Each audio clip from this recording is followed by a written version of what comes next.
This episode of Film Riot is brought to you by Domain.com. Today on Film Riot, Josh has a helicopter. Woo!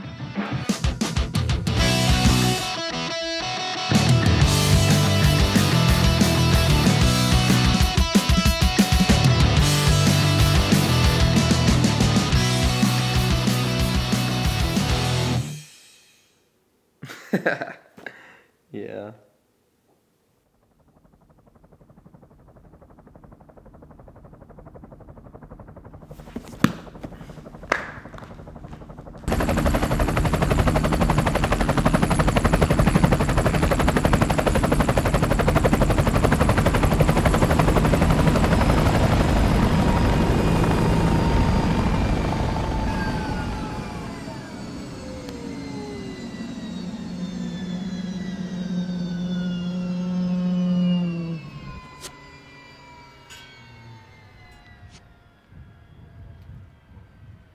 Josh?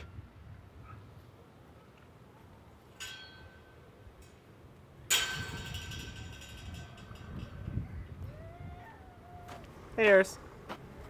What? Oh, my new whip. You like it? It's got a great sound system. You can feel the bass. It's like boom, boom. All right, see you later.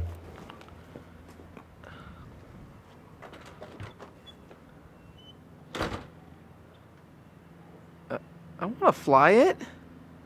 Logo. Welcome to Film Riot, the show that takes the mystery out of the effects and techniques going to some of your favorite Hollywood films. I'm your host, Ryan Conley, and I love when films use practical elements in their visual effects shots, such as miniatures. So when this email came along, I was all bout it, and whatnot. Hey, rye bread. That's good. I haven't heard that my entire life. And he continues, have you ever thought about doing something with miniatures? That would make a great episode, I think. I agree with my heart. And so as you already guessed, both helicopter shots in the opening sketch were miniatures. The first one done with keying and compositing, the second one almost done entirely in camera. So let's tackle the first one, and then we'll tackle the almost all in camera shot after that. Agreed? Agreed. Got it. First, I need to pick my miniature, and I ended up deciding on this 1/60th scale Black Hawk replica, which went for about 20 bucks. Then I needed to get my shots. First is the shot of Eris walking out and looking up where the helicopter will be. Next, I secure my miniature to a solid stick of some kind so I can suspend it in front of my blue screen. The key to this is putting the model at the same perspective and angle that would be in the actual shot if it was actually a big helicopter in the actual shot. This way, you are getting the right lighting for the environment, which will help sell the final effect a lot. And this is also the main reason some pre-keyed assets or pictures of helicopters would not work even remotely as well, since that asset would not have the same lighting, so it wouldn't fit perfectly. You'll also notice that I took off the blade on top of the helicopter. I will be adding this later. The blades on the back stayed because those would not come off and I didn't really feel like breaking it, so I'll have to take care of that in post. Now, after I have this shot done, there is one thing left to get. I take the blades and I put them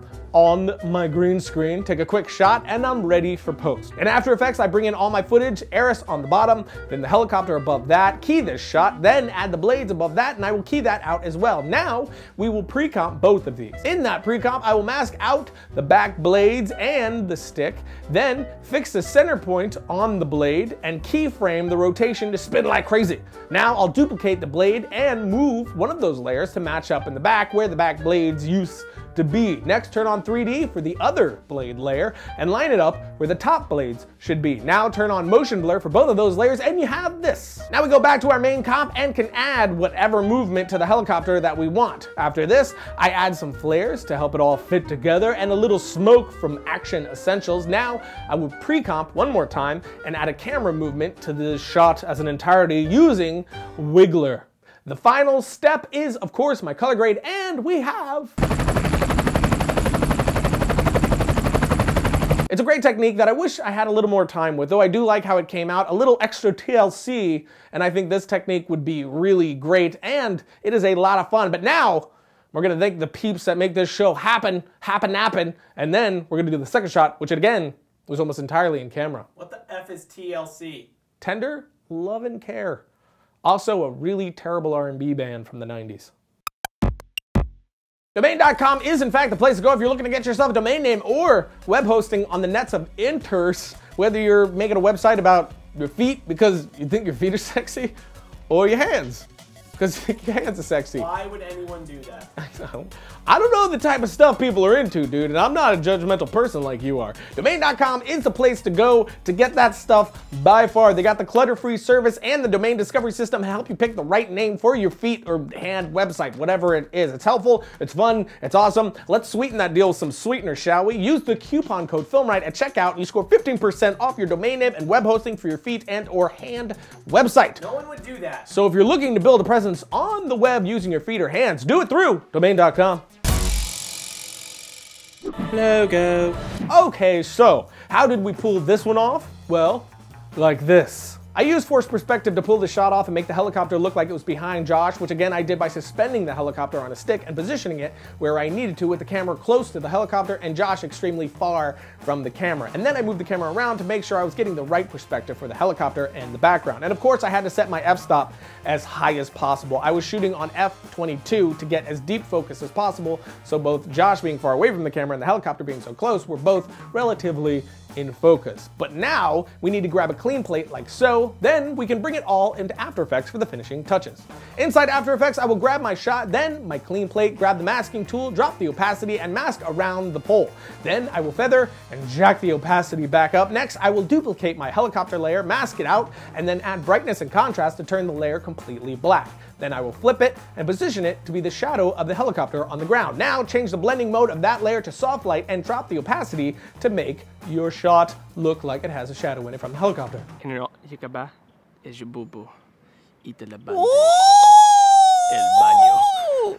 But the model still looks like it's floating and doesn't fully belong in the scene, so to fix this, I will add a black solid, then again drop the opacity so I can see behind it, and I will mask around the areas just below the wheels. Then I will feather this and set the opacity to the level that I want, and now we have shadows for the wheels that really help hold the entire shot together. And again, for our final step, I will add my color grade, and we have...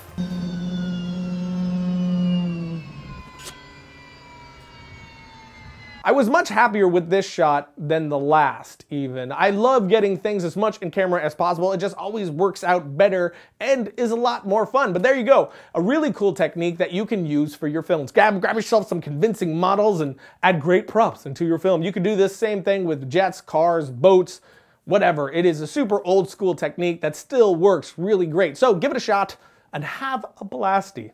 Logo. So there you go, fun with miniatures. I really love this effect. It's probably one of my favorite type effects to do, and if you do give it a shot, I would really love to see what type of stuff you guys come up with. So shoot me a link on my Twitter right here, or if you rather Facebook, I'm on there too. So just post your link under the video that I will post to my Facebook and then post it there, and then other people can check it out as well. But that's it. I'll see you guys next week when I'm pretty sure the giant flying dog is having dirty thoughts about me. What?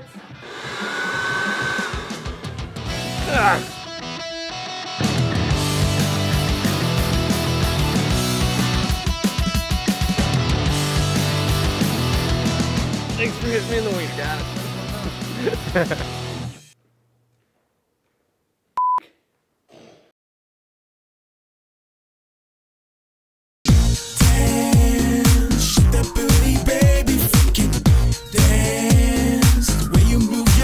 Just dance, gonna take a chance to